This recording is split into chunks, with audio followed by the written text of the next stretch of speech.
Made the simple way. With real lemon juice, 75% less sugar, and say yes to simple.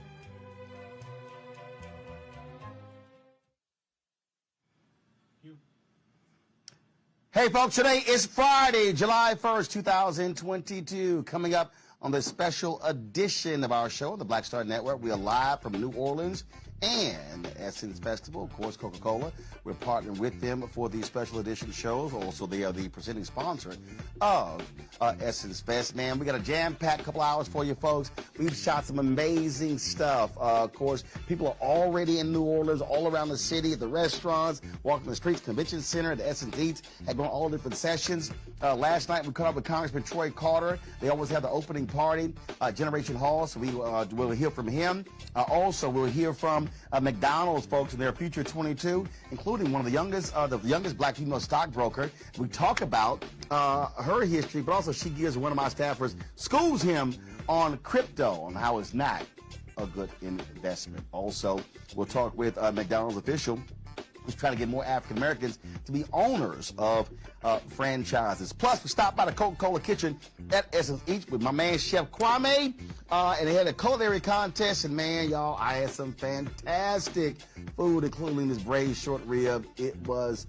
supreme, and so we'll show you some of that as well. Plus, what it's like when I got off the Roll-O-Mobile and ran, and just door opens, and who's standing right there? Chef! And so we caught up with my man Richard Roundtree as well. Plus, EPA Administrator Michael Regan, Quentin James. He's a co-founder of Collective PAC. What they're doing to elect more African Americans to office. We'll show you the Black Women's Roundtable, the panel that they had. Folks, it's all kind of stuff we've been out here covering. And so we've got the best coverage of Essence Fest right here on the Black Star Network. It's time to bring the funk. Let's go! Whatever the biz, he's on it. Whatever it is, he's got the scoop, the fact, the find. And when it breaks, he's right on time and it's rolling. Best believe he's knowing. Putting it down from sports to news to politics. With entertainment just for kicks, he's rolling. It's on go, y'all. It's rolling Martin, yeah. Rolling with rolling now. He's funky, he's fresh, he's real, the best, you know he's rolling Montana now.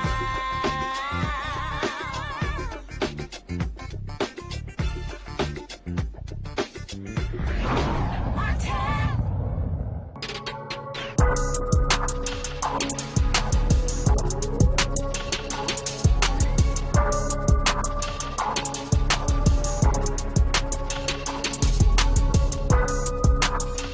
All right, fam, what's up? Roland Martin here. I'm in New Orleans. We've been here since Monday, getting prepared for this very moment. Essence Festival began last night here. Kevin Hart performed at the Smoothie King Center, and already folks have been coming into town. Even with all the rain that's been happening here, a lot of excitement, people hitting the streets, restaurants, walking the streets, going to the convention center, going to all the different sessions. Things are really being taken off. Our cameras have been all over the place. Plus, I've got multiple crews doing social media posts. We've been shooting events and live streaming. If you miss a lot of that, simply go to the Black Star Network app. You can see what we streamed earlier today from Essence Festival. We're going to be covering stuff today, tomorrow, Sunday as well, so you don't want to miss it. And so we got lots of stuff to show you. And so let's kick this thing off. We talked to Congressman Troy Carter. He, of course, is the member of Congress, the only African-American in the Louisiana delegation. We dropped by this massive party that is held every single year at Generation Hall. He, of course, in the past, Congressman Cedric Richmond had a party. I ran into some friends. That's my girl Christine Granville out of Atlanta. And so so many people we saw last night at the party, had a fantastic time. Y'all know I had to go ahead and get it in on the stage. We were dancing, having a good time. But we did, it's called a party with a purpose. And so we did talk a little purpose with a man, Congressman Troy Carter. And so we talked about politics. We talked about economics. We talked about the importance of this festival. We also had a little conversation about the power of black love.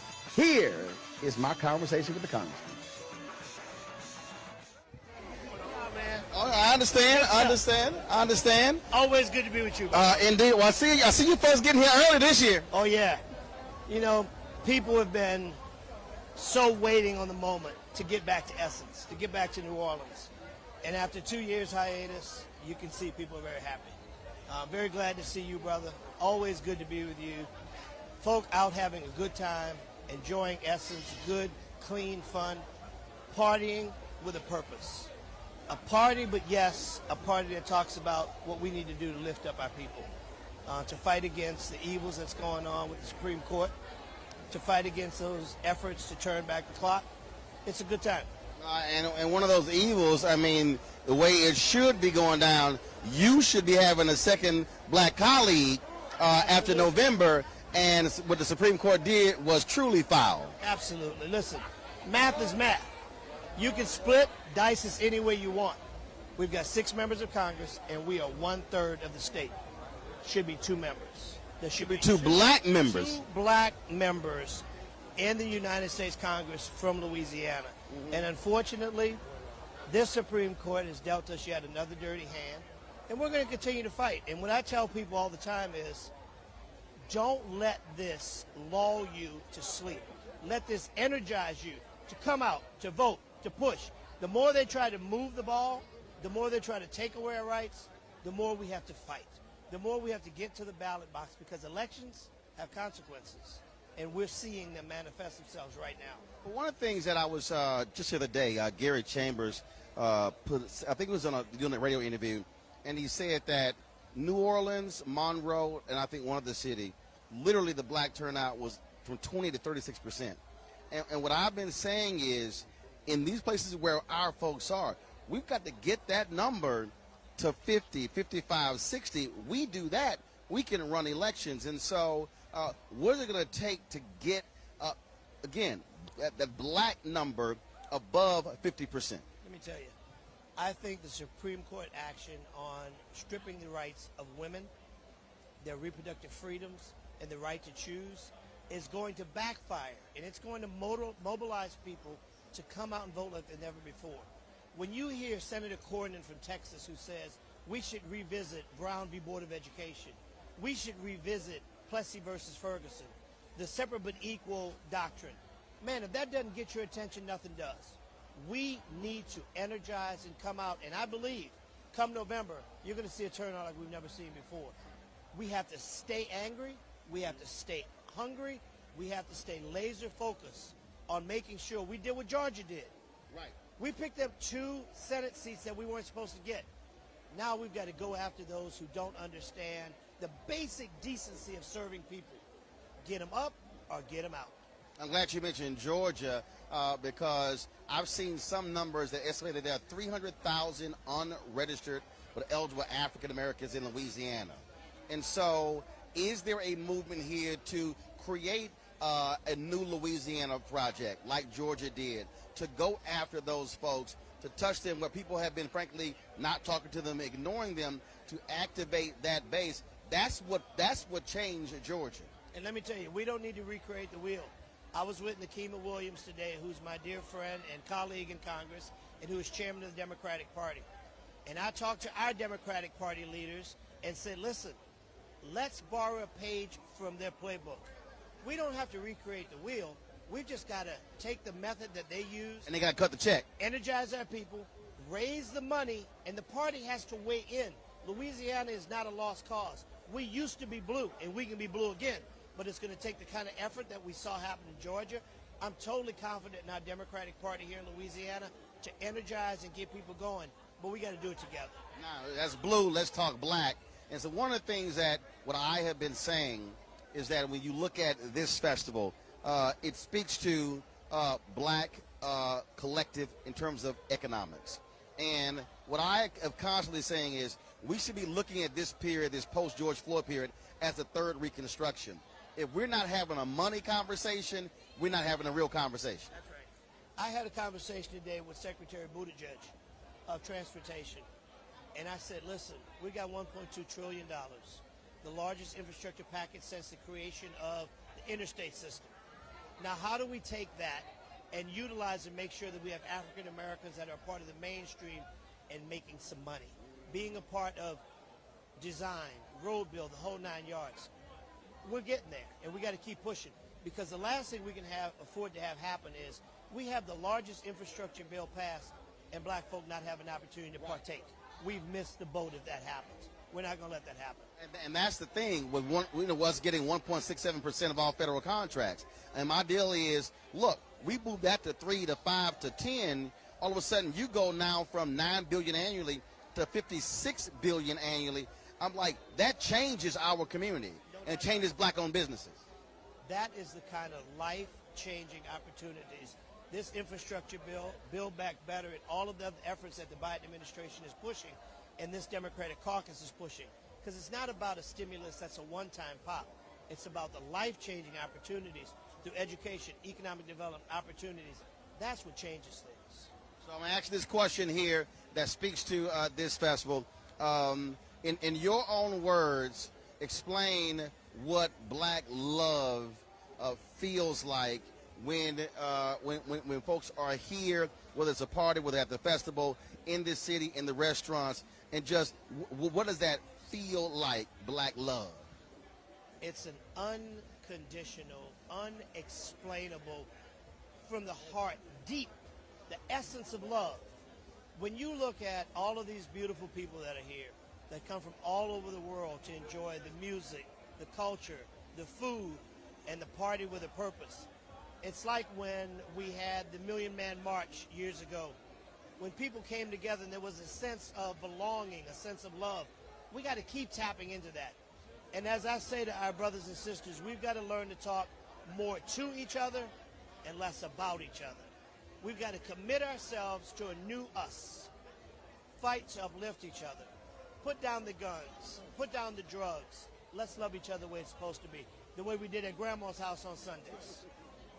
That's where we are. Well, for me, it was grandmother and grandfather's house. There you go, brother. I appreciate it. Bless Thanks you, a bunch. always, I man. We love appreciate you, it. Thank you. All right, folks, got to go to a break. When we come back, we will show you what happened at the National Urban League's Gumbo Awards. Also, we'll have for you folks Keke Palmer. She was part of the panel at the McDonald's Fortune Future 22 event. We will also hear from one of the franchisees talking about what they're trying to do to get more African Americans involved as owners at McDonald's franchises. Plus, we'll hear from Richard Roundtree, also EPA Administrator Michael Regan. Folks, it's a jam-packed show. We got more for you, so y'all hold tight as we sit here and I have this special edition of our show on the Black Star Network with Coca-Cola at the 2022 Essence Fest. We'll be right back.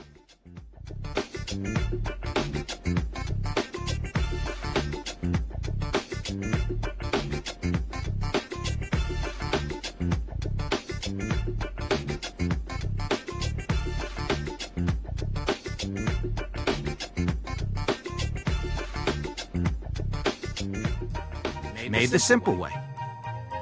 With real lemon juice, 75% less sugar, and say yes to simple.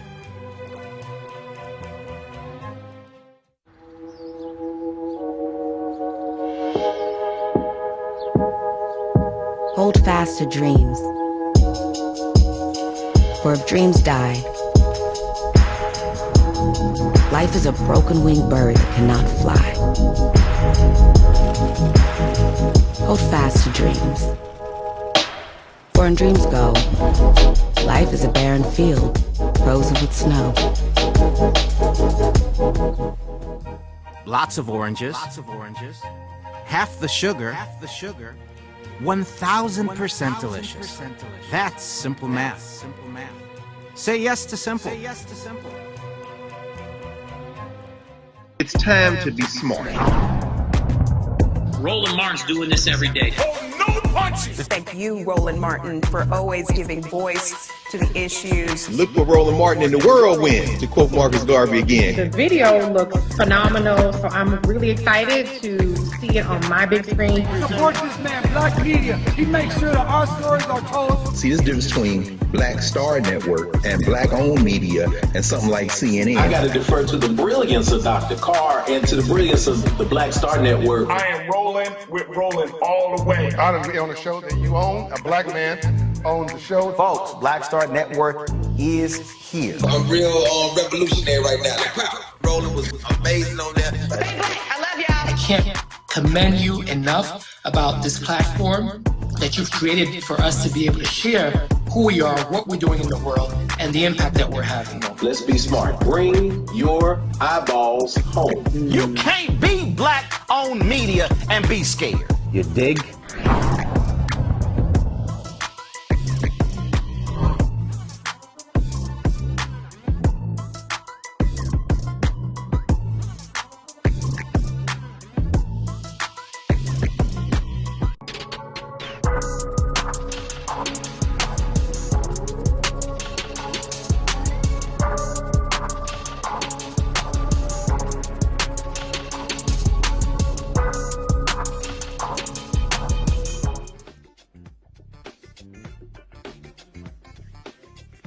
All right, folks, welcome back to our special edition of RMU on the Black Star Network, powered by Coca-Cola. We are here at the 2022 Essence Fest in New Orleans. National Urban League had their Gumbo Awards. Mark Morrell, the CEO of the National Urban League, former mayor of New Orleans, native of the city. His dad was mayor here as well. The convention center is named after his dad, Ernest Dutch Morrell.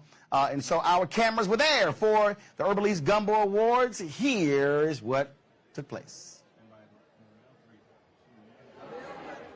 This event is important to me. And the reason why is there are so many people who've contributed greatly to the growth, the development, and the progress of this community, who do not and have not gotten just and due recognition. And as Judy said, we need to recognize people while they can experience that recognition. And as I reflect as a member of what I like to call the Joshua Oliver generation, there are also many who before us pioneered, paved the way, knocked down barriers, opened doors, helped out, issued tough love, all along the way that has helped so many of us do what we do and make our contributions to public service. So I want to apologize in advance that this list of honorees is not complete, because there are, Don Hubbard, some others in the room and some others who are not here who we may have unintentionally forgotten, but that's just a reason to do this again next year. To recognize those that have not been recognized. So I want to begin today by asking a few people to come up and share some thoughts. $28,000 one or two bedroom to what it is now, to accommodate me, my older sister, my younger sister, my mom, and whoever else would stop by. It was from my dad I learned how to walk with and be among community in everything you do, not just in your personal life, but in your professional life as well. And I'm just so glad to be home in this gathering, seeing people I haven't seen in so long. Now, I want to say a quick word about Mark. When I was a baby lawyer at the NAACP Legal Defense Fund, we had tragedy strike New Orleans and Hurricane Katrina. And I was sent down to figure out what we could do to help. And we saw Torrance Sanders and Oliver and so many other people trying to figure out what could we do. And we're in the strategy room with Mark, and he turns to me and said, "What do you think? What do you think?" And he continues to do that to this day, giving people opportunity, giving you a chance to step up, but an opportunity to lead, but not leading for yourself, but leading for us, leading for our community. So that is the Gumbo Coalition, and that is Mark Morial. Care of things and stepping in the breach and taking advantage of an opportunity. I clerked for Dutch Morial after I finished law school.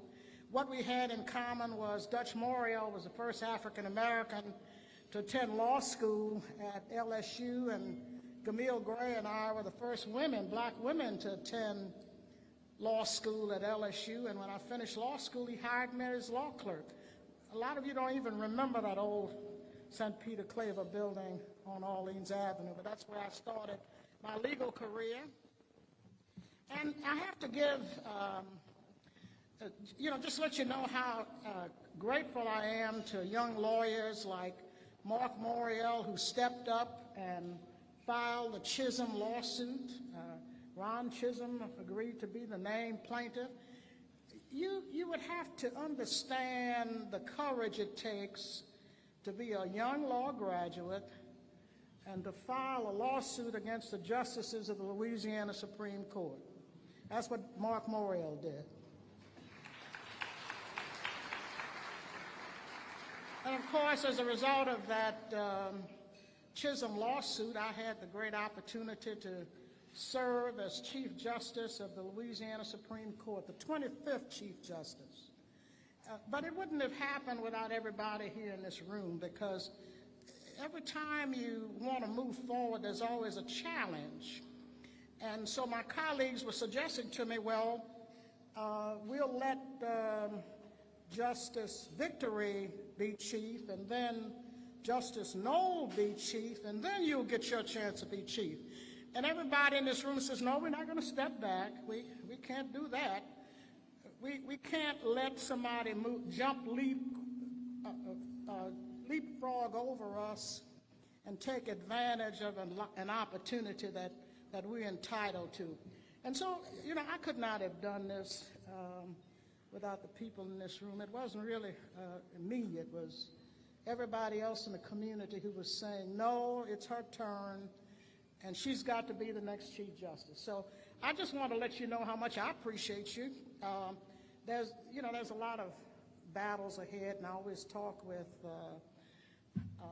all the young leaders in this room, the ones that I've had a chance to mentor, and let them know that Royce Duplessis and all of the others, that the battle is, you've got a battle ahead, because you've got folk who are fighting you on redistricting and voter rights, and that there are lots of challenges ahead, but I know you're equal to the task, and so that's why I'm enjoying my retirement. Thank you very much.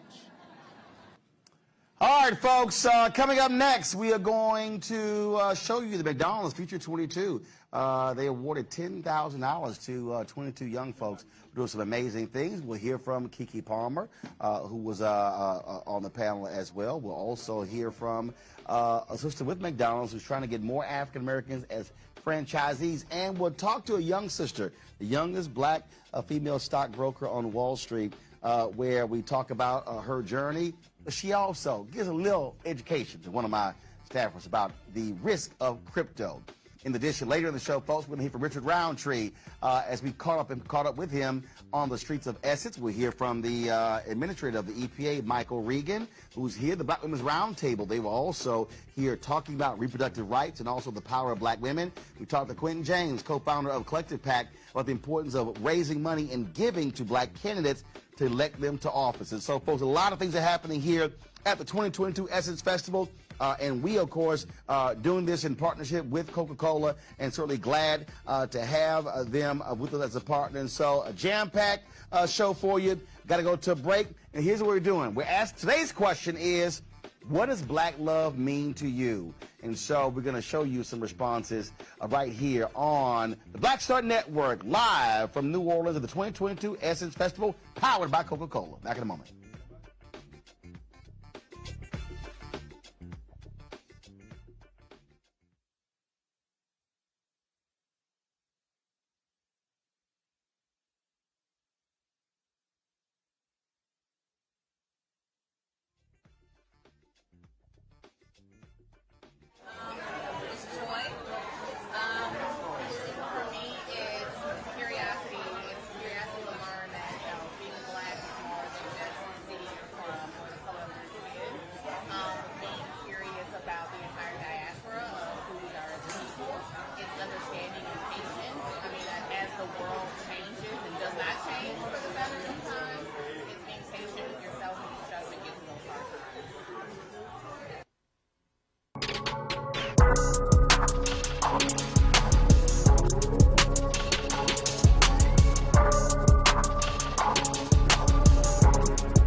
lots of oranges, half the sugar, 1000% delicious. That's simple math. Say yes to simple.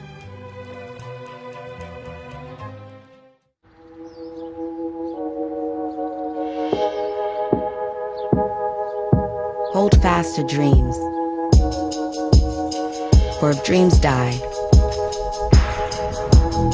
life is a broken-winged bird that cannot fly.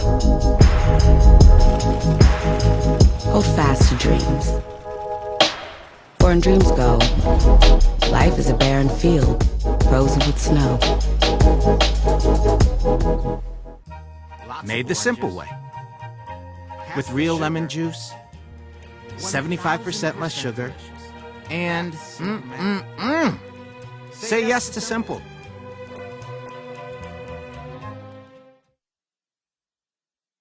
It's time to be smart. When we control our institutions, we win. This is the most important news show on television of any racial background. Y'all put $2, $3, $4, $5, $10, $15, $20, $30 on this and keep this going. What you've done, Roland, since this crisis came out in full bloom. Anybody watching this, tell your friends. Go back and look at the last 2 weeks, especially of Roland Martin Unfiltered. I mean, hell, go back and look at the last 2 days. You've had sitting United States senators today, Klobuchar and Harris. Whatever you have, you can bring to Roland Martin Unfiltered to support it, please do, because this information may literally save your life. Watch Roland Martin Unfiltered daily at 6 p.m. Eastern on YouTube, Facebook, or Periscope, or go to RolandMartinUnfiltered.com. Support the Roland Martin Unfiltered Daily Digital Show by going to RolandMartinUnfiltered.com. Our goal is to get 20,000 of our fans distributing $50 each for the whole year. You can make this possible. RolandMartinUnfiltered.com. It's time to be smart.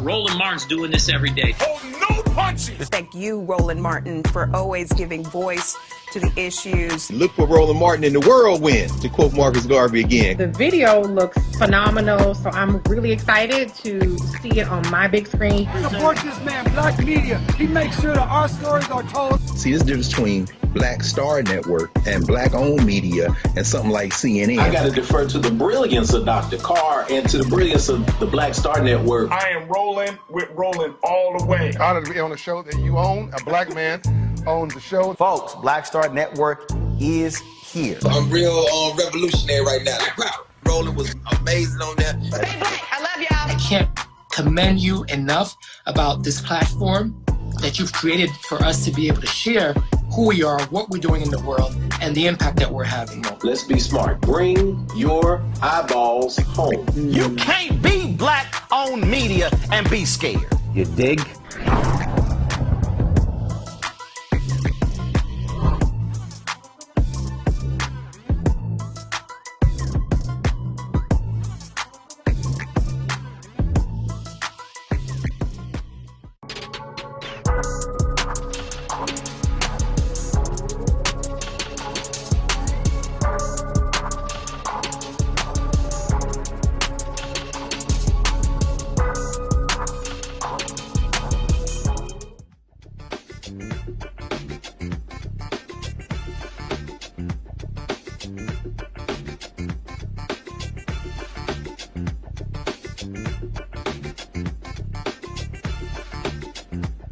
Welcome back to our Essence Fest show on the Black Star Network, powered by Coca-Cola. We dropped by the McDonald's Future 22 luncheon today, where they honored 22 young people who are doing amazing things, who are game changers, even awarding them $10,000 each. There was a panel discussion, and Keke Palmer, she was on it, so we got a chance to see Keke. We live streamed that event, so if y'all want to see the whole program, go to the Black Star Network app to check it out. But here's some of what Keke had to say.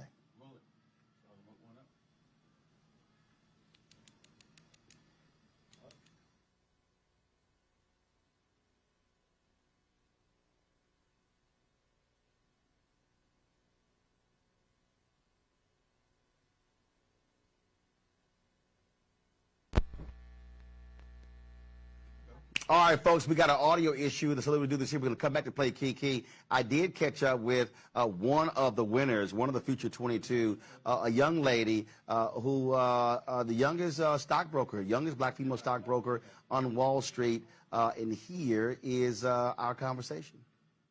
Okay. All right, Lauren. So they handed out some big checks. So you're one of the Future 22. What do you do to be one of the Future 22? Have to be a game changer, and in my case I made history by becoming the youngest trader and the second African-American woman to ever work at the New York Stock Exchange. Gotcha. So when did we last talk? Was it, because I've actually interviewed you before? Yes, and it was, yes.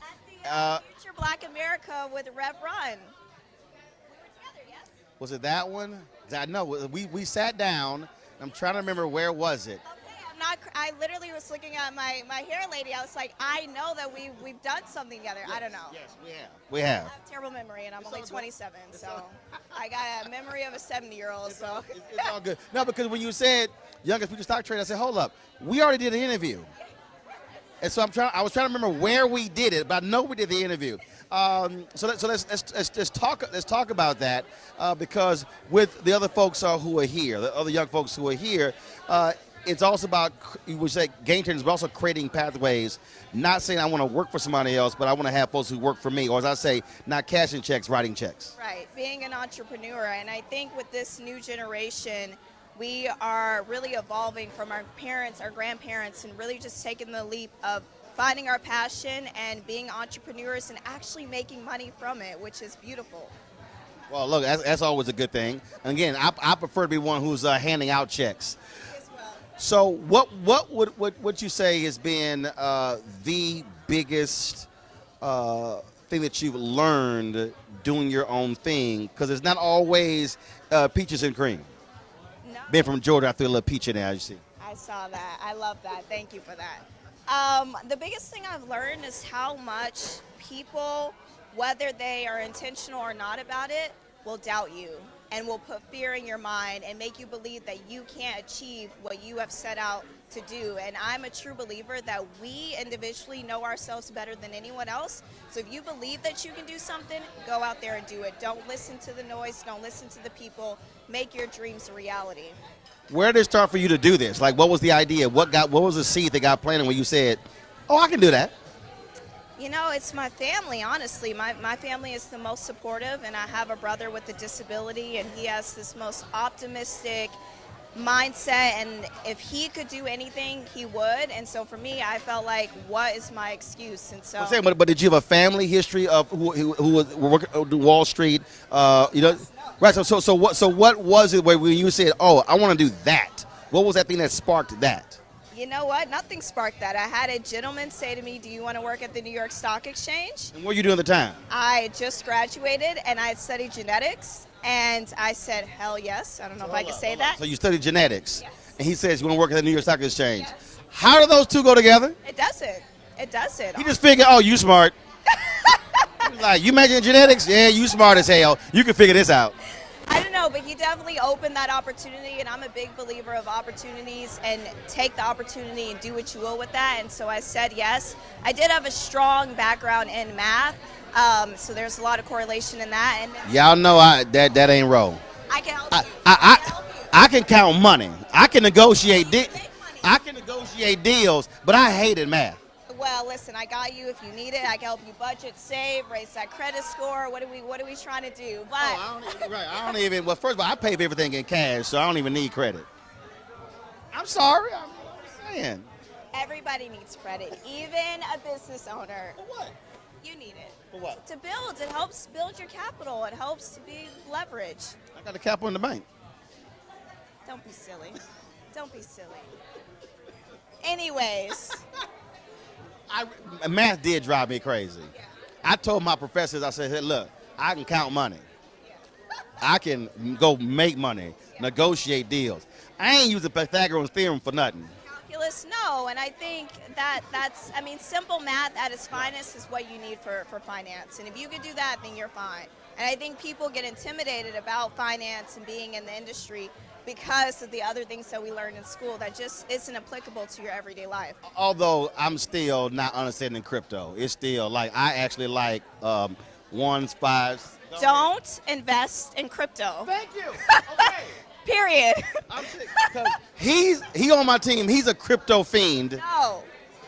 No, absolutely not. Go ahead. Go ahead and talk to the camera. Don't invest in crypto. Get over here. Tell him why. Get over here. All right, y'all. So I'm having this conversation with Lauren, and then crypto comes up, and she's like, "Oh hell, no, I don't get involved in crypto." Well, Anthony Hampton, who works on the show, he is all into crypto, and so I said, "Why don't y'all two have a conversation about crypto?" Here that is. Here's the conversation. Stay right here. Tell him why not to invest in crypto. Lauren, do what you do. Crypto is a speculative asset. There is nothing backing it, and as of yesterday has dropped down to the lowest that it's ever dropped down. So everybody that's saying that crypto is a hedge against inflation, it's not. It's not. It's not a hedge against inflation right now. There's regulation that's being drawn up and discussed. So once it gets regulated, institutional investors will start investing. So if you get in early, the assets won't change. Okay, can I at its lowest right now. I think it's a good time to get in, especially if you have money. You got to have money to do it, though. I wouldn't put my last dollar in, but if I have $1,000, I would definitely invest it in a crypto. Okay, so what I say to that is, yes, it's going to be regulated, but it's not going to be regulated under the SEC. It's going to be regulated under commodities and future trading. Futures that trade are not traded and backed on any kind of value. It's also considered speculative trading. So unless, and the difference for people that don't know what as like being regulated under the SEC, being regulated under the SEC means that you are a corporation, that you have to disclose your quarterly financials. You actually have money to give to your shareholders. All that is great, but do you go to the casino? I don't. Okay, maybe not you, but there's millions of people that go to the casino. There's millions of people that also play the lottery. Right. So and 99% of their money. But they don't lose 99% of their money. With gambling? No, they don't. If Really? they lost 99% of their money, how would they afford the gas to get there? How would they? They're not losing 99% of their money. They're losing maybe 99% of the money that they're gambling with. But that's just the fun in it. So it's like, I have other ways. I have Roths. I have other ways that I invest my money. I have other companies as well. But if I want to be speculative about crypto, it's just a choice because everybody has a choice. So it's like, it could work, it couldn't work, but I'm not going to put people do DraftKings, everything. I mean, there's DraftKings, there's Caesars betting, like there's crypto. So you're telling the people that are listening to this interview to go out there and gamble? No, what I'm telling them is... He's not on the air, he's behind the camera. Yeah, exactly. I'm not on the air. This is not financial advice at all. I'm just saying this is Anthony Hampton advice. So if you want to do crypto, do crypto. Like, okay.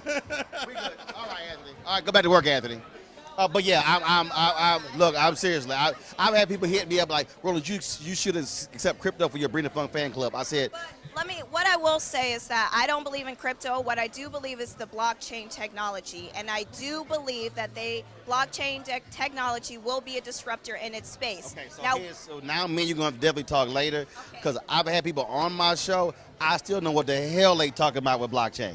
It's a software. At its rootest, at the root, it's just software. Right. And the software and what it's going to be able to do, amazing. As far as blockchain, crypto, Ethereum, I don't know what that. We're already seeing that and all the money, honestly, that has been made in crypto has already been made. I know Anthony said like more institutional investors will go into it. Institutional investors are going to something else, right? Because we see this trend happening. They're going to put their money probably into NFTs, and then that's going to crash. And then to something else, metaverse, and then that's going to crash. So like So you ain't down with NFTs or metaverse? NFTs, no. The metaverse is still open because I'm not really sure what they're doing. They can't figure out what to do in this universe versus trying to figure out the metaverse.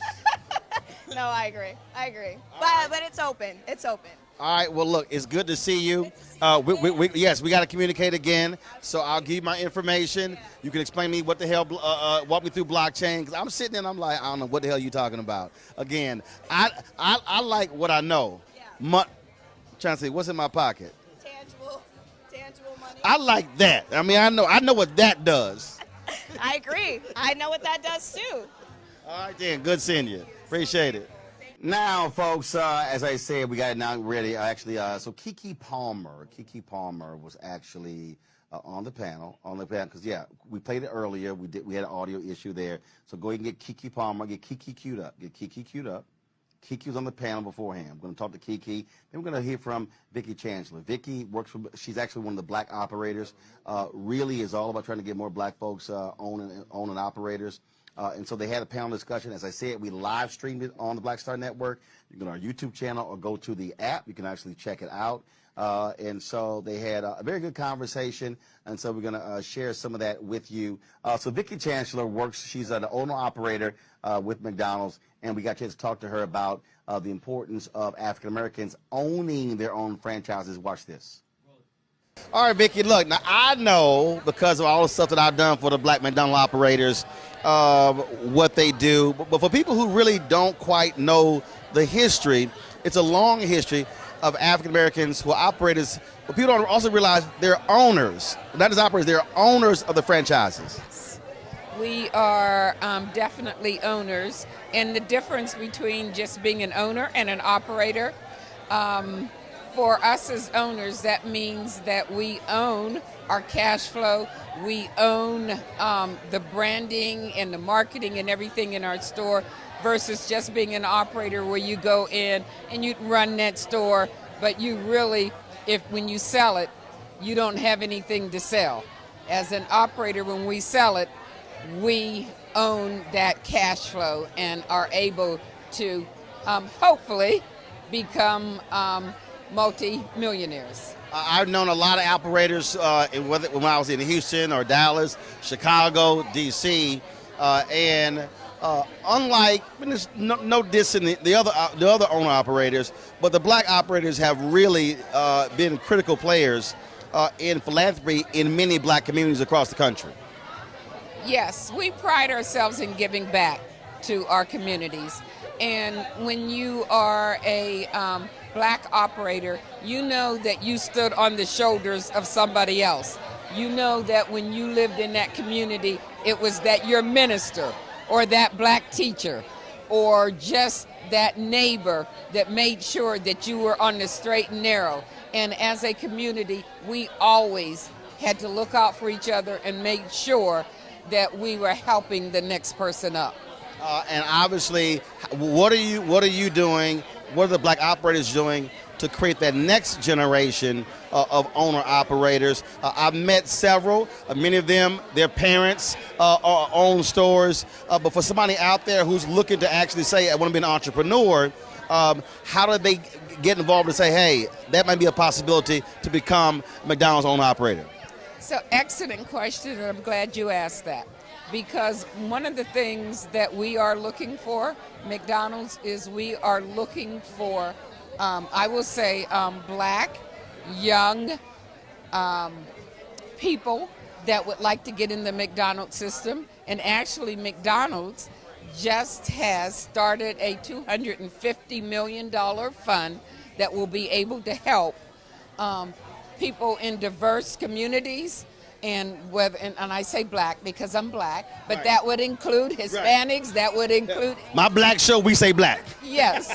With a capital B. Yes. So that means that if you have an interest, if you're out there now and you have that drive to be an entrepreneur and you want to build wealth for your family, I would ask you can give me a call, but you can also give Roland a call, and he will put you in touch with McDonald's.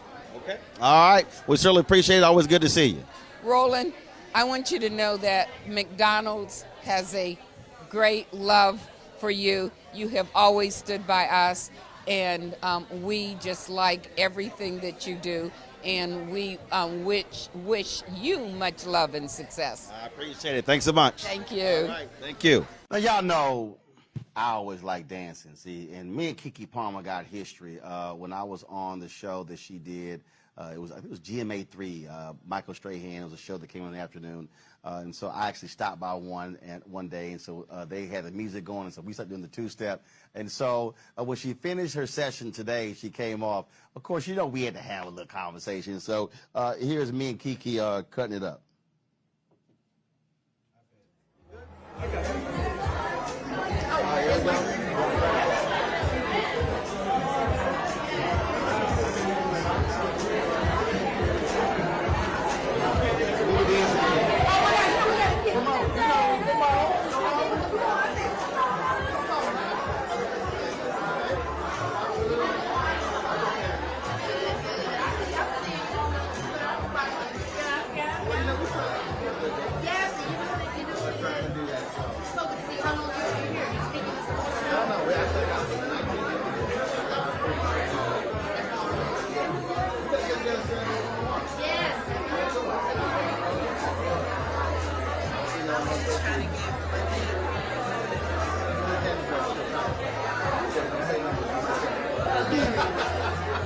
McDonald's owner-operators,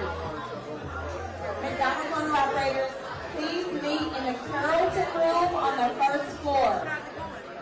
Carrollton room first. All right, y'all, again, it was great to see Kiki, and we look forward to having a one-on-one with her on the Black Star Network. All right, y'all, got to go to a break. We come back. The Black Women's Roundtable had a conversation about reproductive rights and the power of black women. We'll also hear from Quentin James, co-founder of Collective PAC, talking about the importance of fundraising for African Americans. And plus, Michael Regan, the administrator of the EPA, he talks about environmental justice in African Americans. All of that right here on the Black Star Network special edition of the Essence Fest 2022, powered by Coca-Cola. We'll be right back.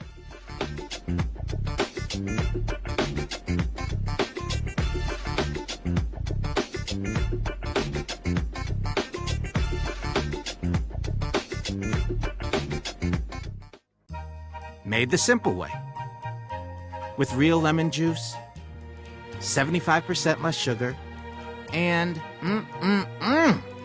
say yes to simple.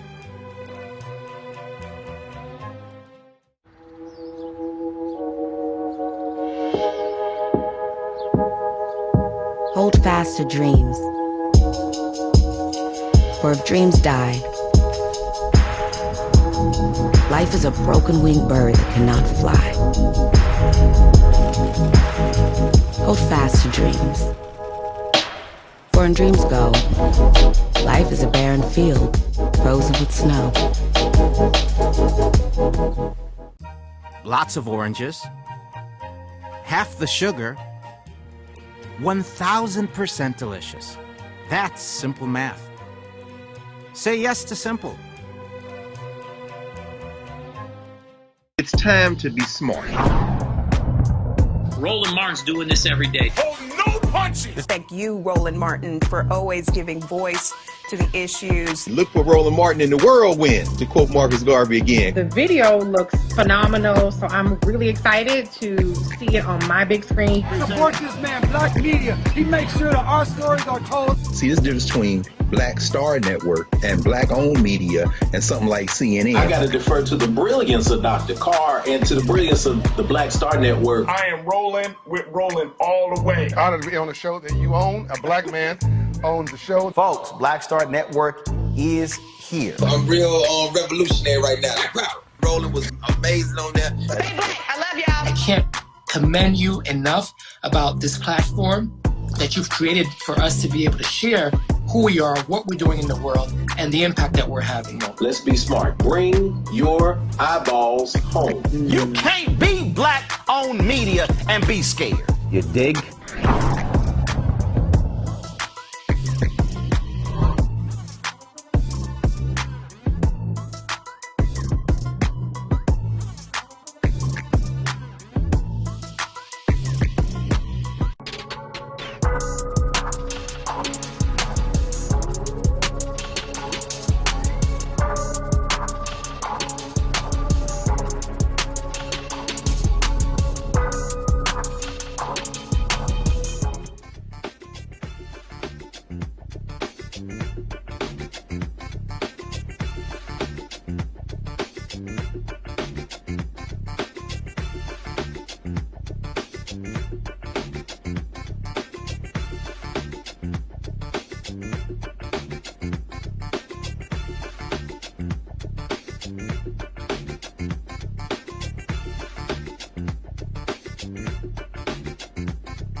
back, folks. We've been traveling all around New Orleans asking the question to many folks, and that is, what exactly is black love? And so we've had an opportunity to catch up with some folks, and they've been sharing their thoughts about this. And so we've been using, this has sort of been a question we've been asking. So check this out. And black love for us is all about loyalty, friendship, family, you know, showing, you know, fighting, and if you fight, you still family, still get each other's backs, you know, just, you know, being there for each other.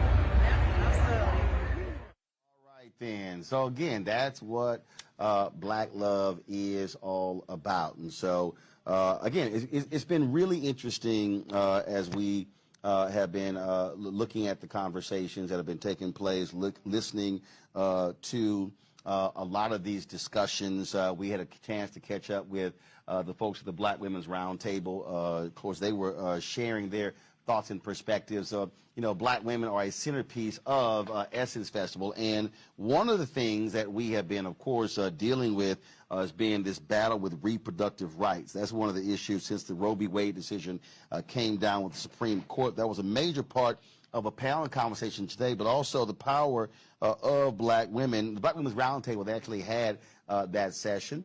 Melanie Campbell and her group, and so we had an opportunity to chat with them and to actually showcase that. If you go to our Black Star Network app, you'll actually see the entire event. We live streamed the entire event, an opportunity for us to be able to show you that conversation. And so I want to play some of that right now, y'all, and so hopefully we won't have any technical issues. And so let's go to that conversation.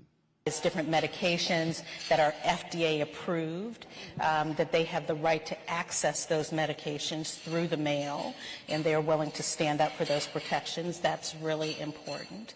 You know, I think that there are other implications around access to contraception and just other health care services. There are some requirements under the Affordable Care Act and even under Medicaid and people's ability to access those sorts of services.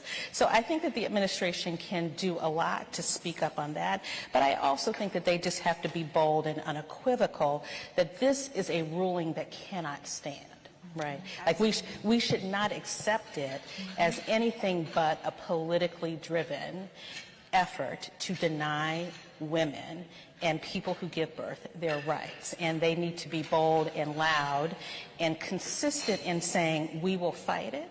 We will fight it at every place we can because it is unacceptable and it is inconsistent with what we know about the Constitution and our rights generally. But that's where they can start. I think you said that so beautifully, and I'm so glad you said it first because I don't have the nice words to say what I think they need to do, right? I just think this administration needs to boss up.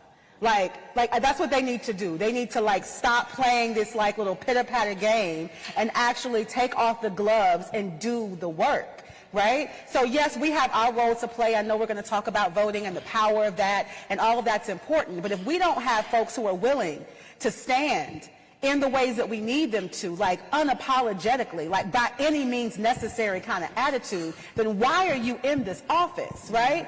I don't understand. So I think I'm coming with, I appreciate those who can like put it with this, like give us the right things to say, and I lean on these folks right here. Because I'm ready to say, get off your asses and actually do the work that you were put in your position to do. Our previous administration used everything and then some to put us in the situation that we are in. Why are we not doing the same thing? And not trying to say we're trying to be like the opposition, but it is important for our people to use their power that they have to the fullest extent of that and do that thing for real, y'all. So I think I'm coming with a lot of fire today, in case y'all haven't noticed. But I'm ready for them to boss up. So we're looking at Roe v. Wade, we're looking at EPA, we're looking at an interesting border decision. And before that, it was guns everywhere, right? And so what we divide up, and my sisters to the left, they going in hard on Roe, and we know the impact. But this is like, you know that thing of you got to know your history or you'll repeat it? This folks. That's right. There's a bunch of folks that always had an agenda with the very, very few. So I want some white folks to understand, look, you weren't included either. They coming up for yours as well. The folks on the plantation, there wasn't a whole lot of folks in the big house. It was just a little crew over there, and everybody else served them. So that was the plan. And now there's a movement to say, how can we, the few, control the rest? And everybody, so the only way that can happen is if some of us work on Roe, and some of us work on the environment, and some of us work on that, and we miss the bigger picture. And then the other thing is our numbers. They got black folks in the mindset that we like 13%. I travel. Everywhere I go, there's black people. Everywhere. I go to South America, there's black people. I go to Africa, there's a lot more black people. I go to Europe, there's plenty of black folks. So the issue and what time it is, we have to understand that we got to make the leap forward. We can't do what we've done. And we have to set an agenda for these young people that enables them to reach for the future. We're going to hold it down. And those of us that are in the blue states where you can get pills, the best thing I heard, buy a lot of them if you can afford to, so that we can distribute where they need to be. It's like, I am gangster. So we come to gangster. Yes! Dealing with a sister in a situation, we're going to drive you, we're going to provide you, we've done it for other stuff. And look, I'm not trying to party and get high, I'm trying to save a life. So we got to be there and let it be known. If you come for me, you come for all of us. That's it. So that's what time it is, because this is not a situation we want to. That it would be just about abortion. The only thing that I would just raise again, and I'm gonna pick up where you put down, is that we need to be intersectional and creative. So what does that mean? That means that even though this conversation is about abortion access, we know that black women are not just about abortion access, and abortion access is not just about abortion. It's an economic issue. It's an environmental issue. It's a criminal justice issue. It's all these other things that come into our lives. So our administration not only should be thinking about Roe, it should also be thinking about how do we make sure that the lives of black women, regardless if they want to have an abortion and or keep their pregnancy, right, that they are creating the conditions for that to happen. So we also need to be keeping them accountable of what does it mean to have fair pay. We also need to be keeping them accountable. What does it mean to also have paid parental leave? What does it mean for us to be thinking about this full range of things so folks can actually give themselves options? Because abortion access is more than about, oh, well, I just woke up and I just don't want to be pregnant. Even though sometimes that is the question, or sometimes that is the answer. Abortion access is about all the pieces, because we know that most people who have abortions are already parents, right? We know that, so they are making, and most times they are making economical decisions. That's right. So how do we also address those issues as well? So when folks tell you that there is nothing to do because of the Congress and the way it's at, don't believe them. That's right. Tell them that there are many things that they can be doing around abortion access. There are many things that can be doing around reproductive and sexual health access. And it doesn't just stop at one piece of legislation or one court case. That's very important. But I'm hearing a common thread is tell Congress, which pivots me into where we're headed. We're headed to the midterm election. We are. Well, we vote folks in and we vote folks out. What should we be thinking about right now, also planning and preparing to do for the midterm to impact what's going on? And we vote at high numbers. We get out there, older black women or more seasoned black women are one of the highest propensity voters in the country, right? But we need to also make sure that our vote is getting paid off after they get into office. So what do we also do after the voting? How are we holding them accountable? Are we asking them questions? What are you doing? How are you helping black folks? And then after, make sure that they are actually holding the folks accountable. We can be asking elected officials right now, where are your stance? on abortion access? Where is your stance on all these issues? Just because you came to my church doesn't mean that you got my back. So we need to be also having all of those conversations and having them answer to Black women in particular and Black birthing folks. So I think that's the first piece. I think the second one, this is not normal times. So we can't be acting normally. So that means that we got to, again, think big and creative on how we are engaging with our people. So that means we might have to have roundtable discussions in our living rooms. We might have to have roundtable discussions in our bedrooms. We need to be making sure that all folks are aligned and having conversations. So you got cousin and them coming to the elections and coming to the polls with you and asking those same questions. So I'm so glad to know that I'm at the end of the stage with the not normal. Because see, so I sat in the right chair. Because while I'm working to get everybody that I can to vote, we have the opportunity to lift up things. We can say, oh, your choice is this. And we have a Reverend Warnock from Ebenezer that's articulate, educated, the examples. So it's like, you can go with this or you can go with that. I want to be a little bit ahead. So where I am in the curve, let's make voting mandatory for anybody that gets a government amount or pays taxes. Now, it's not going to probably happen, but that's my position. Let's make voting mandatory. What is that? That is going beyond where we are. And then I want the people with the Constitution to explain, let them get on the page. And no, we don't want to do that, because they've had me running against a flow. So I want to change the flow of the river and say, anytime we're in a state where people can visibly try to tear down the government, we need that big change that you're talking about in a bigger vision. So make it mandatory. So in my conversation with young people, I'm saying, yeah, I'm working hard to make sure you're going to have to vote. So you might as well practice now.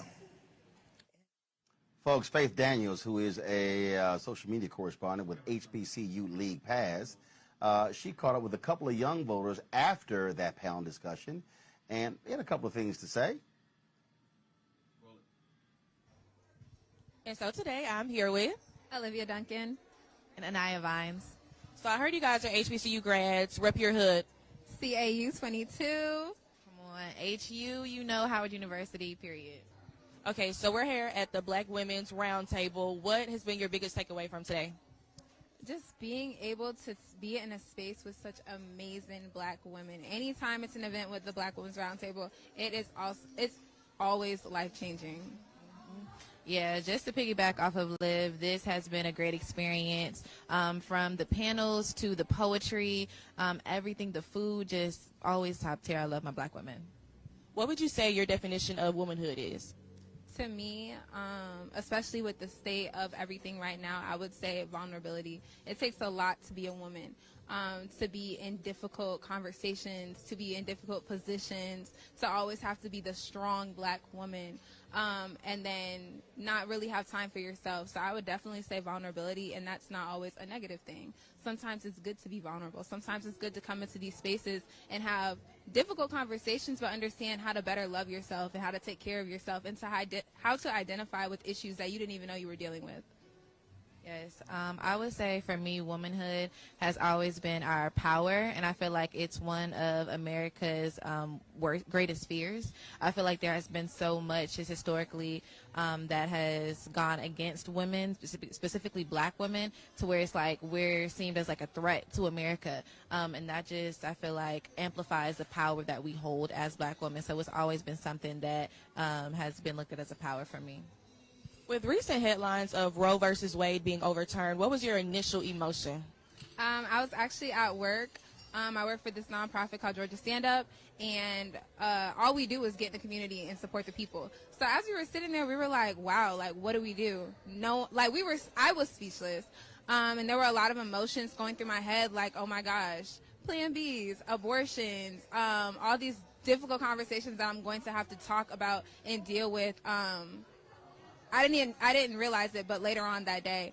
So immediately I was talking to my boss and amongst my coworkers and peers, and I was like, we have to get up. We were actually one of the first organizations and groups in Atlanta to go downtown to the courthouse, not even 2 hours after the decision was made, and go out there and protest.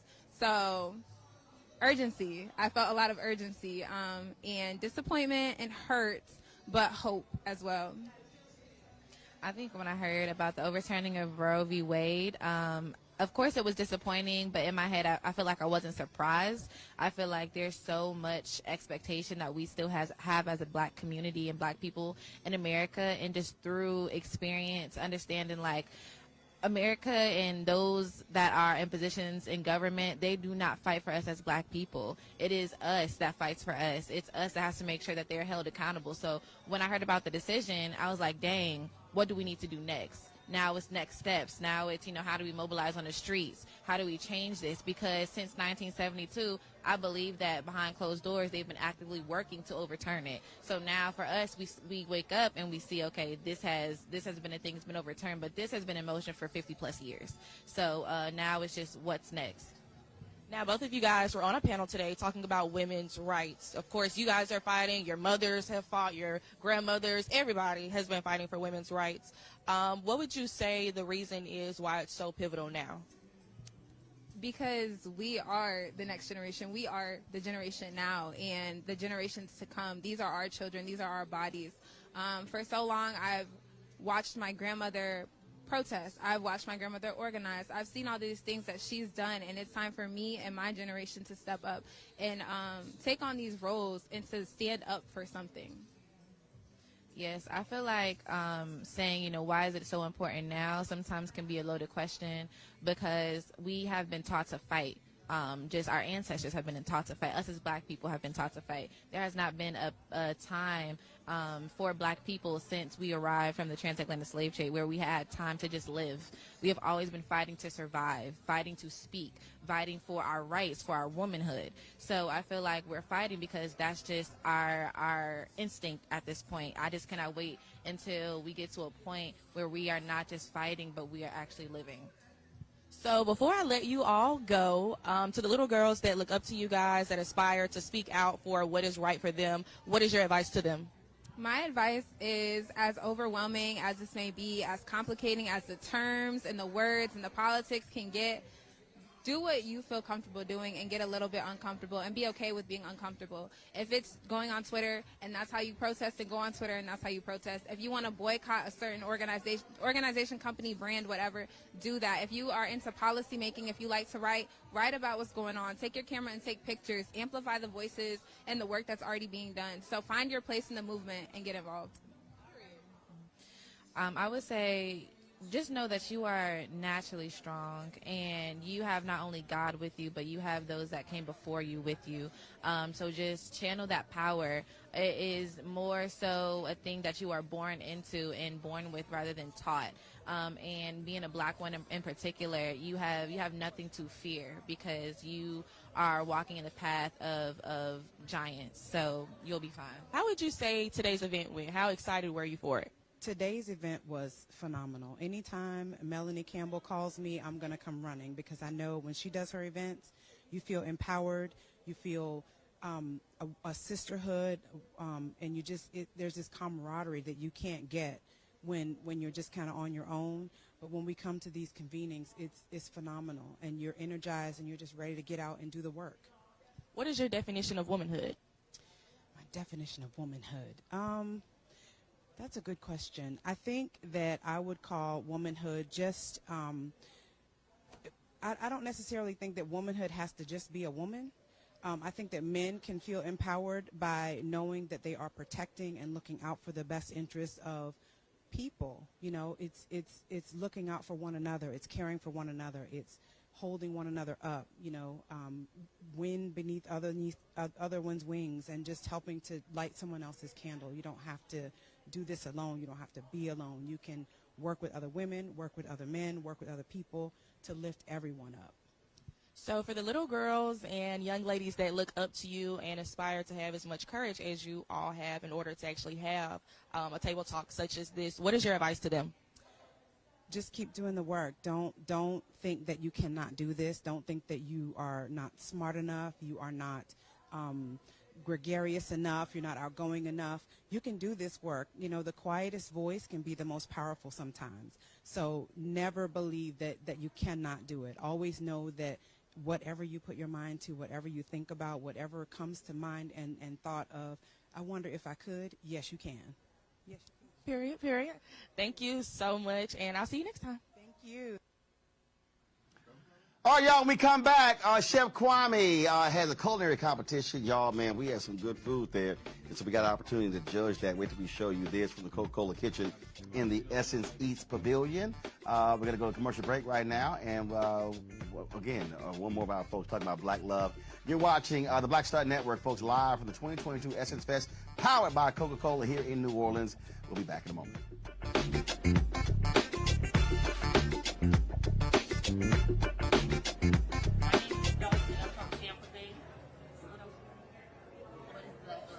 What is Black love? Black love is just being powerful, doing whatever you want, and get to your goals. And my name is Darlene, and I'm from Tampa, Florida. And the reason Black love is everybody, our Black culture united together.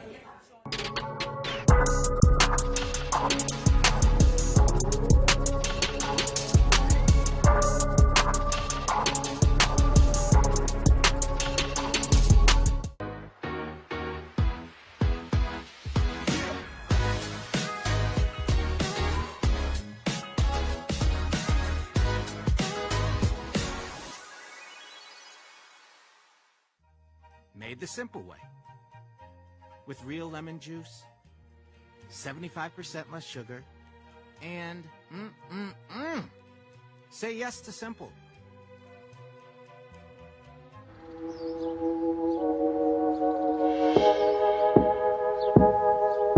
Hold fast to dreams. For if dreams die, life is a broken-winged bird that cannot fly. Hold fast to dreams. For when dreams go, life is a barren field, frozen with snow. It's time to be smart.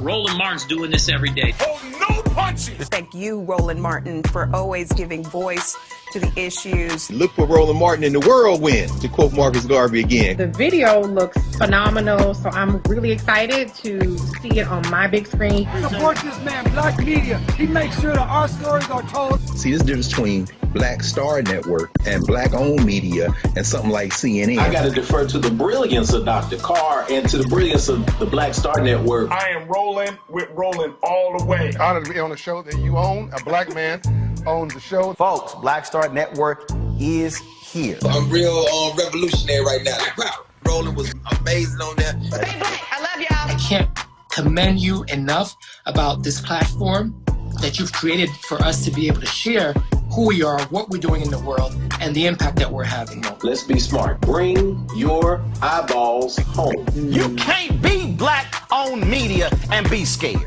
You dig?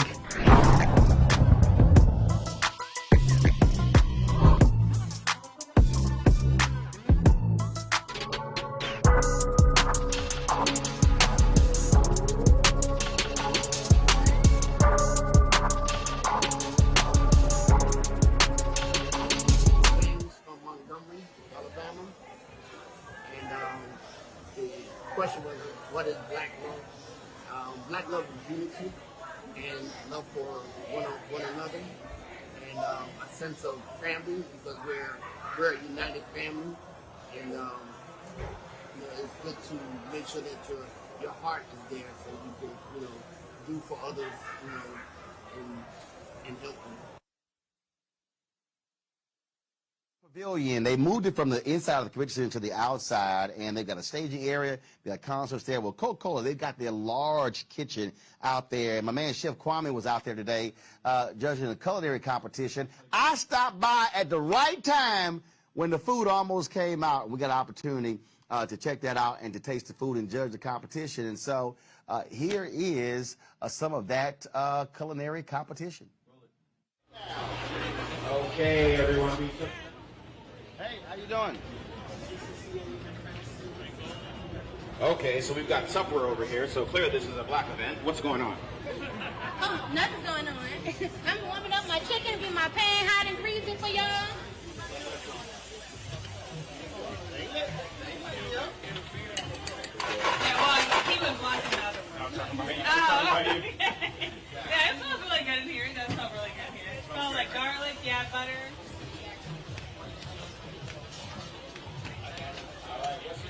Got it.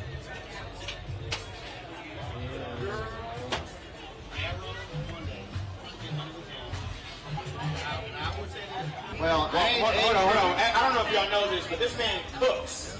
Okay, like he makes not enough time. There's one thing that he makes that I don't really know about. What is the barbecue spaghetti? I call it Texas spaghetti. It's barbecue sauce with barbecue sauce. I use Italian sausage, but trust me, it's good.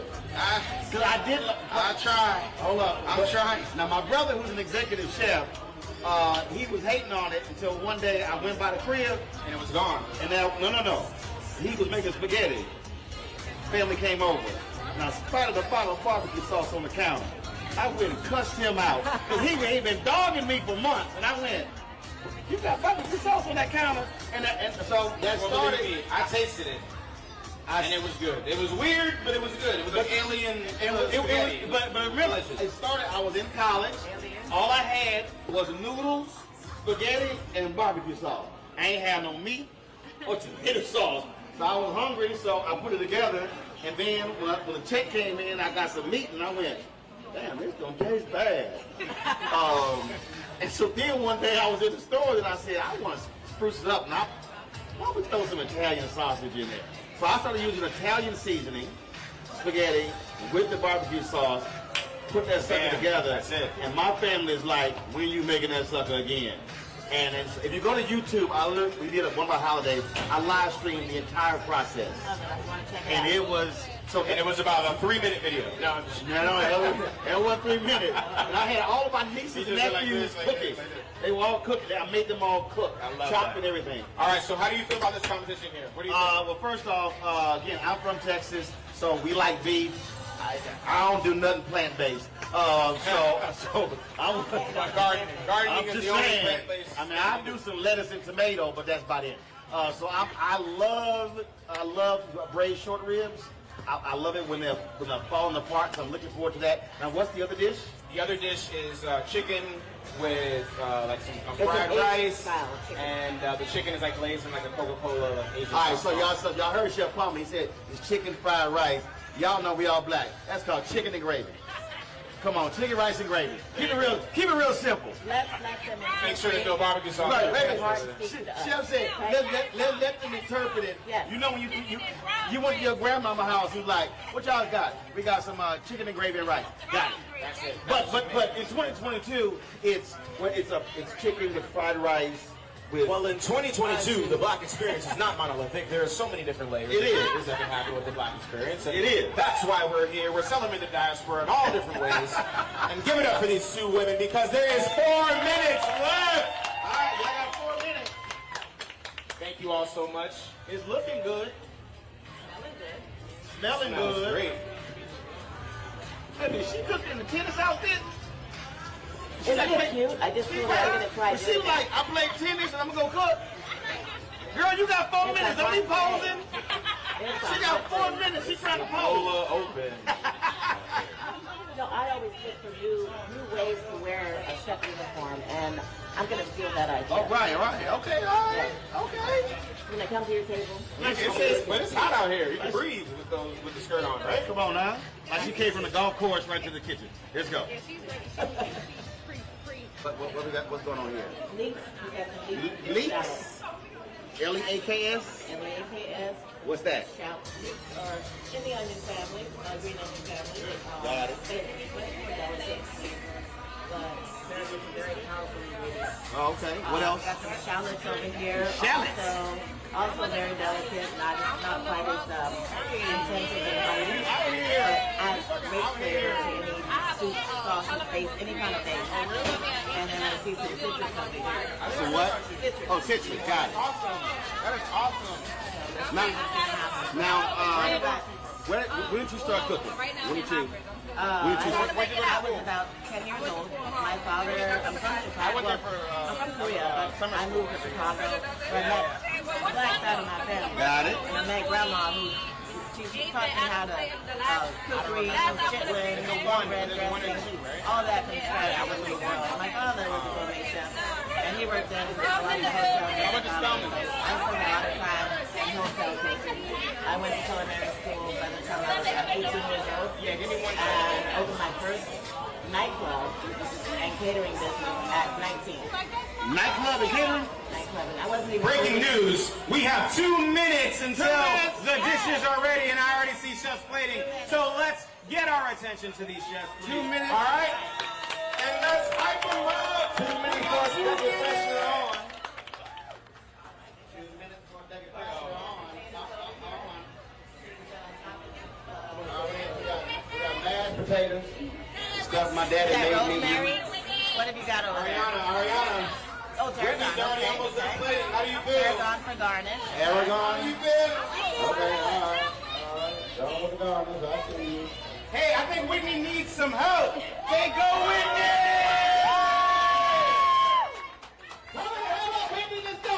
Strong finish. Get it, Whitney, get it. I'm coming. Yeah, y'all, she got the mashed potato and the garnish. Y'all know I'm telling you. Ariana's still plating over there, so let's give her some...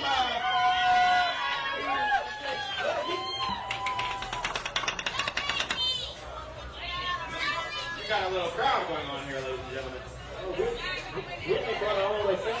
All right. How many people do you think are out here? That's a high school back How many here. people do you think are out here? 50? Right here? Okay, I'm thinking of a number between 1 and 50. And nobody's screaming out. If you raise your hand, if you get it right, then you're going to taste the dish with me, all right? 1 minute. 1 minute. You already eaten it. I'm sorry. You, sir. I go, oh, No. oh, It's not right. What's her name? Whitney. Nope. Oh, that's Whitney. Yes. Nope. Whitney, all right, come on, Whitney. She said 25. Nope. Nope. 150. Come on, stay in the parameters. Nope. Nobody. Getting warmer. 30? You said 30? You said 3? You're wrong. You. 50. Now. 30 seconds? Yeah. I got it. Let me know when it's 10. I'm in grade 21. Close. 20 seconds, Chef Kwame. 27! He got it. Come on. 15. Come on. 14. 13. Everybody. 12. 11. 10. 9. 8. 7. 6. 5. 4. 3. 2. 1.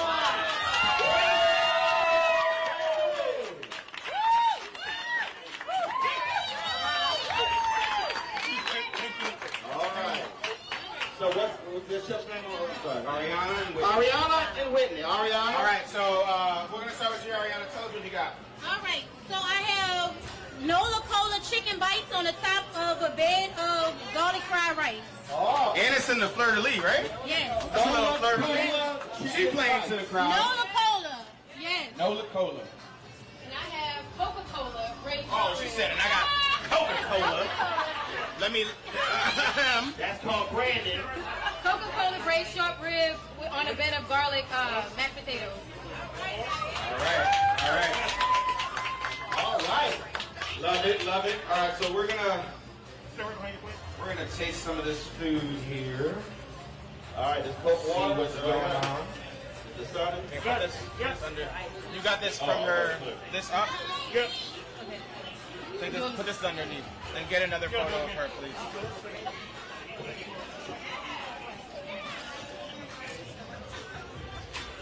To the right, to the right, to the left, to the Right, ready for me? Yes. Right over. Alright. Nice power pose. Got it. 2, 3. More. Got it. Right here, Whitney. Look over here. Boom. Thank you. Whitney, where you from? I'm from Luling. Luling? Yes. Texas? No, 30 minutes away from here. Louisiana. Texas, too. I know. Look at my son. Huh? Larry Morrow. 3 hours. All right.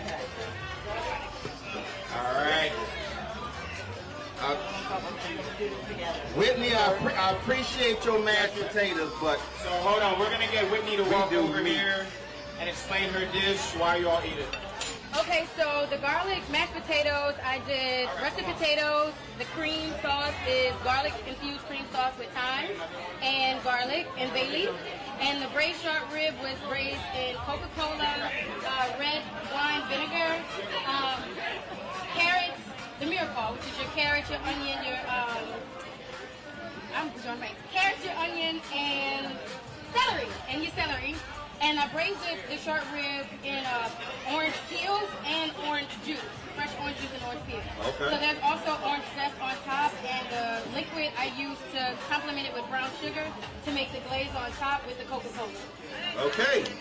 That sounds delectable. So all that, Very so the excited Coca-Cola to in see the how meat. this goes. It's in the meat and the glaze. Okay, all right, here we go. The potatoes are really nice. Let it marinate on the tongue. Let it sit there a little bit. Ooh, I love the adding of the citrus. Yeah. That's pretty cool. Getting a little contrast. Yeah. What about, do you taste the Coca-Cola? Thank you. I do. So when you reduce anything, it concentrates the flavor. And I definitely taste that Coca-Cola coming out. Right? Really nice. But I love the juxtaposition of the Coke and the citrus. And so you can actually, it's a good combo. Yes, the Coca-Cola is the sweet. Right. You need that citrusy Right. contrast. Ooh. Love it. This is good. The brother wanted kind of number 27. Man, this is good. Very tender. Okay, all right, Whitney. Very okay. tender. This was a dish made with love. And Whitney, I love your interpretation. I love what you did with the Coca-Cola. Potatoes are very creamy, lightly seasoned. It's not overly salted. And this reminds me of Grandma's cooking with a twist. A modern twist. I love the Coca-Cola in there. Thank you. Now, my grandmama cooked and my grandfather. But this reminds me of my daddy was a chef. And I love the other elements because it changes the taste of it. Versus just the typical heavy seasoning, sometimes too salty. And so that works. See, I'll be real black. Give me I need 2 slices of bread for a sandwich. You like my daddy? Right, so we keep it real simple. All right, so we're going to go to the sweepstakes winner and get her opinion after she has her photo shoot. Which one, me? Yeah. Got it. All right, what do you think of the dish as an honorary judge? This is some awesome stuff. I'm telling you, this is really, really good. The mashed potatoes are super creamy. This meat is fabulous. It's fabulous. This is fire. Nice job. All right, rice. Okay. That sauce. So we gotta move on to the next dish. We got a competition to do. Can you bring your next dish over, please, chef?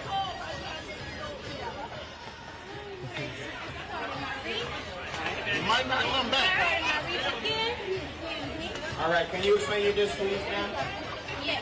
So I fry my chicken in a Coca-Cola sauce that I'm like a marinade. So it's oyster sauce, soy sauce, sweet chili, and I use the Coca-Cola to kind of heighten it up a little bit. And also have garlic fried rice. It's just like a regular stir-fried rice, but with garlic, it's light, not as heavy. So, you go. Enjoy. I love your fleur de lis. Thank you. Try to throw it in there. Very classic. Actually, I thought it looked like Texas. I'm from Texas, so that's what I'm saying. That looked like Texas. How you looking at? I'm from Houston. I'm from right here. I'm from right here. All right. Let's get this.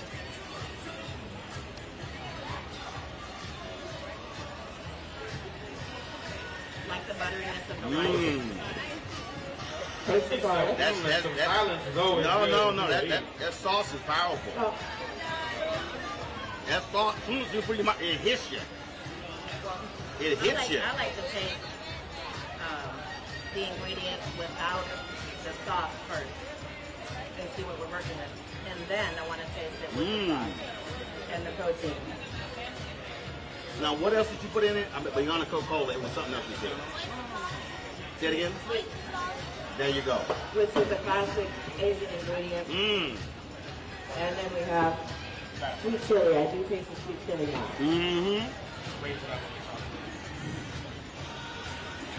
I like this dish. All right. And it got a little kick I to love it. garlic. Garlic is one of my favorite ingredients. But it got There's so much a you can do with garlic. little kick to it. Yeah, it does. All right. We love the banter, but we are black and it is raining, so we need to speed this shit up. Why don't we take a moment, turn your mics off, let's liberate. Where's my judge at? You know this, but the first prize is actually $1,000. Wow. Right? So the Annie has ups. Can we play that song? Annie, yes, that's okay. The second prize is $500. Somebody buying drinks? Somebody buying drinks?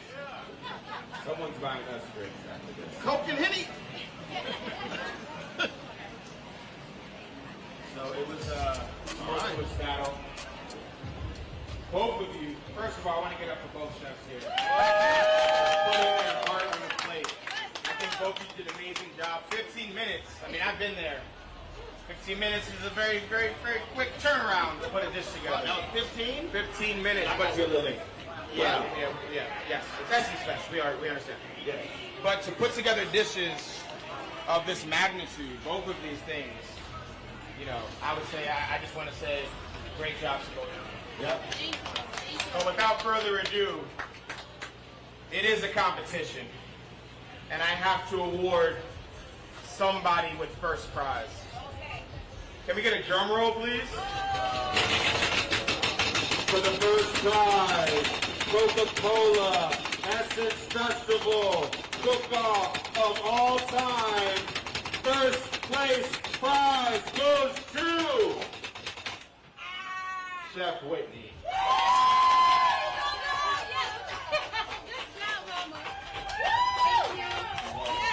Judges, can you please explain why you chose Chef Whitney?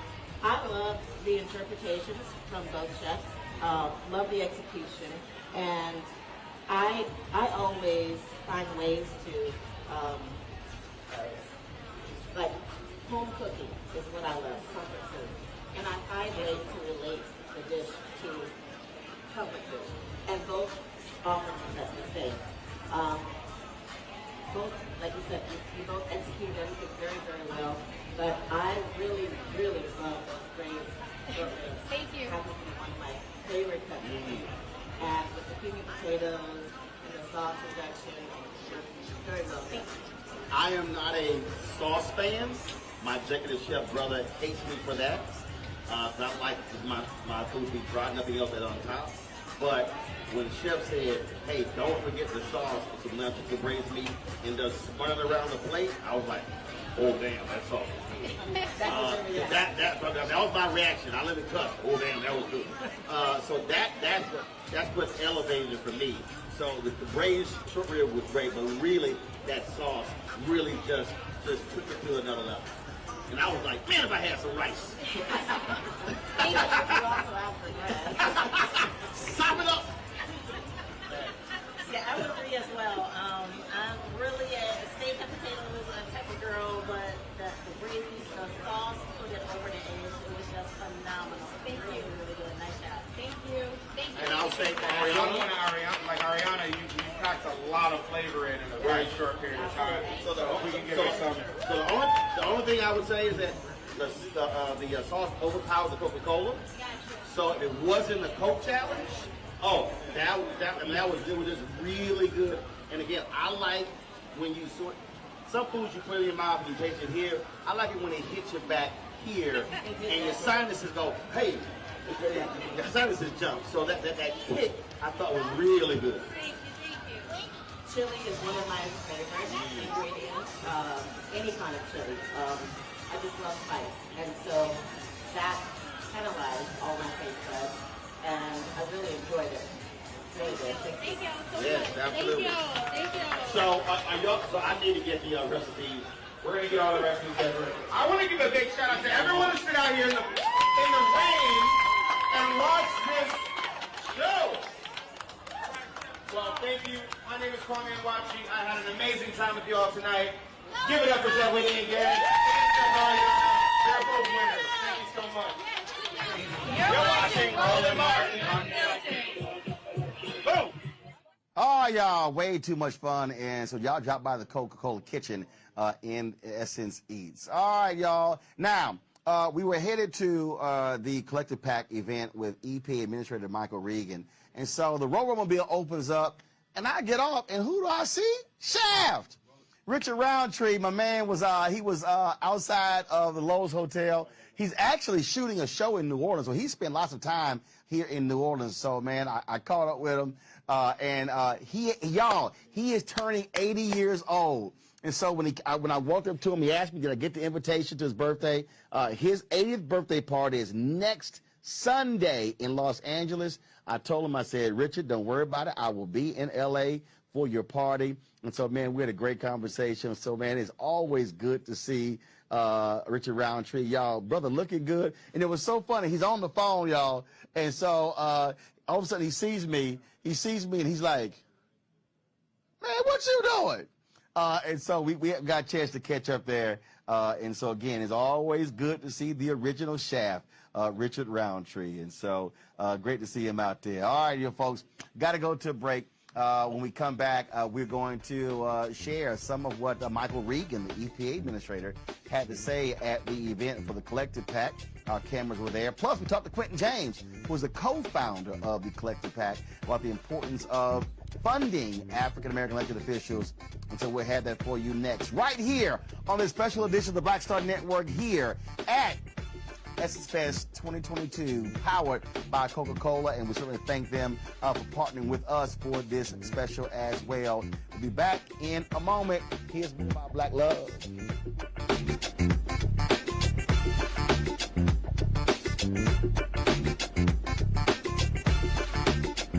Hello, I am Anthony Dangerfield. I am known as the Good Fella, but what does Black Love mean? Oh, I apologize. Baton Rouge, Louisiana. But what does Black Love mean to me? The source of all life. I think that Black Love not only encompasses unity, but it spreads itself everywhere in a almost godlike manner. You know, I think it's the purest form of life. The greatest form of life, and we are all the benefits of it. Through Black Love, we have been able to grow beyond our wildest dreams, and also through Black Love, it's brought us down to a point to realize strengths that we never knew we had. So, all in all, Black love is the thing that keeps this world spinning.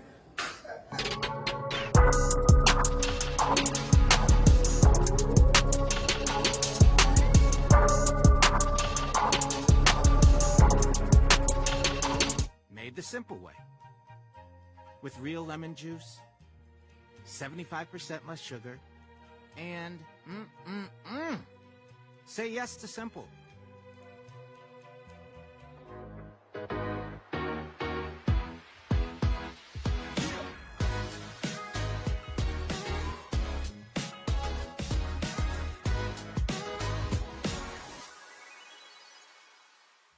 Lots of oranges, half the sugar, 1,000% delicious.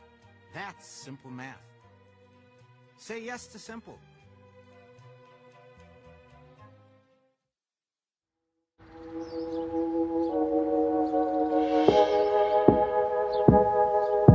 Hold fast to dreams. For if dreams die, life is a broken-winged bird that cannot fly. Hold fast to dreams. For when dreams go, life is a barren field, frozen with snow. It's time to be smart. Roland Martin's doing this every day. Thank you, Roland Martin, for always giving voice to the issues. Look for Roland Martin in the whirlwind, to quote Marcus Garvey again. The video looks phenomenal, so I'm really excited to see it on my big screen. Support this man, Black Media. He makes sure that our stories are told. See, this difference between Black Star Network and Black-owned media and something like CNN. I got to defer to the brilliance of Dr. Carr and to the brilliance of the Black Star Network. I am rolling with Roland all the way. Honored to be on the show that you own. A black man owns the show. Folks, Black Star Network is here. I'm real revolutionary right now. Wow, Roland was amazing on that. I love y'all. I can't commend you enough about this platform that you've created for us to be able to share who we are, what we're doing in the world, and the impact that we're having. Let's be smart. Bring your eyeballs home. You can't be black-owned media and be scared. You dig?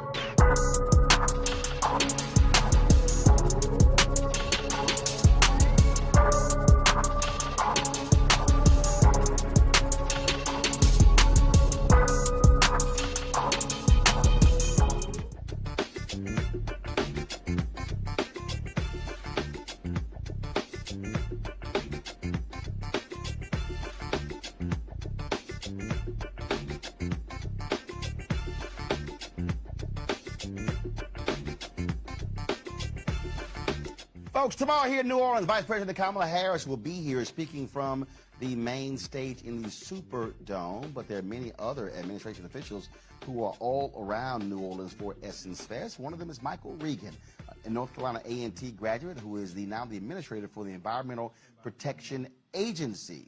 Huge issue. We talk about environmental justice, environmental racism in the black community. And so the Collective PAC had a Q&A opportunity for a fireside chat. And here's that conversation with him, with the former mayor of Greenville, Mississippi. The second thing is the media followed me there. Well, when you put that kind of pressure on local communities, the things that I can't get done from EPA, those locally elected officials after the social media, after the MSNBC, after the CNN, they start to be embarrassed and they start to take action. And so after that tour, not only did we ramp up our enforcement and our inspections because we saw things firsthand, a lot of the locally elected officials, because of the coverage, decided to start taking action. The whole game plan was to bring attention to the issue. And I'll tell you, it's 2022, and I've visited communities where I'm talking with mothers whose children have been lead poisoned. If you are a black child in this country at or below poverty level, you are 4 times more likely to have elevated levels of lead in your blood. This is not coincidence. This is by design. I was in Jackson, Mississippi at an elementary school because I was supposed to talk to 8 and 9-year-olds about water quality. And I pulled up to this school, and all you could see was porta potties for as far as the eye could see, with no construction happening. Those porta potties are what the students were using because they didn't have good water pressure. This is in the middle of a pandemic. These are our children. And so my goal has been to use our voice, our bully pulpit, to bring attention, whether EPA can solve the problem or not. Bring attention to these issues because these issues are very real. Last thing I'll say is I was in Lowndes County, Alabama. 30% of the population in Lowndes County, Alabama has hookworm. 60% of the people in the community don't have good sewage connection. The kids play in the same yards that raw waste is spewing in those yards. This is happening in 2022 because government has failed so many people. So the passion is there, the need is there, and the will is there. And now, thanks to the president's leadership and our wrap, because of that $1.3 trillion that Mitch just mentioned, there's a significant portion of those resources that can go to solve these problems. We just have to make sure that the right people get those resources. You know, it's amazing to think about the fact that we are sitting in a space where not only are we having to address these issues, but we're also having to correct past harms at the same time. And I think we are all grateful for not only the work that you're doing in that space, but the encouragement that you're giving, and what I'm hearing is the call to action for all of us. That wasn't made easier this past week. That wasn't made easier with the decisions that have come down. And I know that you put out a public statement really stressing the public health aspects and the continued work that we have to do. And just knowing that there's been such a great recognition of the disparate treatment and impacts, as you've described, for minority communities, particularly black and brown communities. Can you talk a bit about how we are going to, or what you could encourage us to do to really encourage local, state, federal policy to come together and put action with what both Mayor Landrieu outlined, what the environmental groups can do? How can we turn that into action in light of the opinions that we've just experienced? Well, this is one of these situations where you wish you could Monday morning quarterback it. I mean, it's unfortunate that we don't remind ourselves that the power of our voices is something that we have to use. We have to wait for a Roe v. Wade, or we have to wait for the Supreme Court to roll back, our Clean Air Act statutory authorities. So, we have to have a sense of urgency. Congress gave EPA $100 million just to focus on environmental justice grants and air quality monitoring. We're trying to distribute those resources to organizations that have never had a seat at the table. The big national green groups have finally started to mobilize and rally around environmental justice, but we also don't want to overlook those groups that have been on the ground since day one.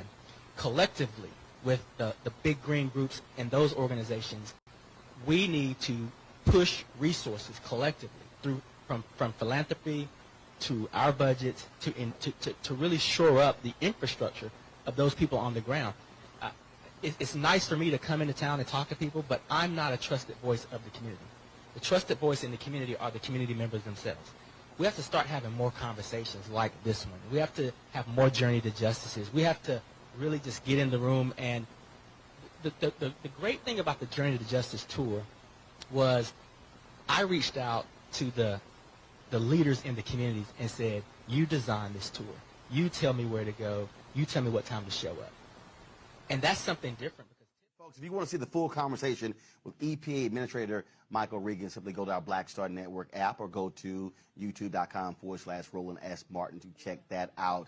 Folks, we'll have Quentin James talk about the importance of electing black officials tomorrow. Also tomorrow, folks, Congresswoman Val Demings, who's running for the United States Senate, she'll be sitting down with us. We'll be chatting with Tammy Roman. Also, we got the Smart Water Walk in the morning with Mayor Cottrell, in addition to Angela Simmons. We'll be broadcasting that live, so look forward to that live stream.